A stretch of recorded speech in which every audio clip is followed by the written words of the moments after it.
छत्रपती संभाजीनगर शहरात गुन्हेगारीच्या घटनांनी पुन्हा एकदा डोके वर काढले आहे। 14 एप्रिलच्या रात्री चोरीच्या उद्देशाने युवकावर जीवघेणा चाकू हल्ला करण्यात आला होता। ही घटना ताजी असतानाच आता बीड बायपास परिसरात एका उच्च न्यायालयाच्या वकिलाचा खून झाल्याने खळबळ उडाली आहे। गांधीली फाट्याजवळ बुधवारी रात्री मिथुन भास्कर यांचा रक्ताच्या थारोळ्यात मृतदेह आढळून आल्याने एकच खळबळ उडाली आहे।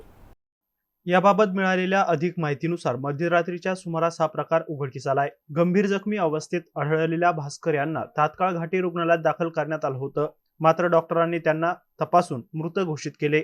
घटनेची माहिती मिळताच MIDC सिडको पोलीस आणि गुन्हे शाखेचे पथक घटनास्थळी दाखल झाले होते।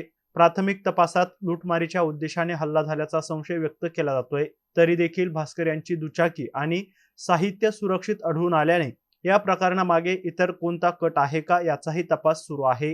दरम्यान फॉरेन्सिक तपासात दुचाकीवर 2 वेगवेगळ्या व्यक्तींचे ठसे आढळून आल्याने पोलिसांनी तपासाची दिशा अधिक तीव्र केली आहे।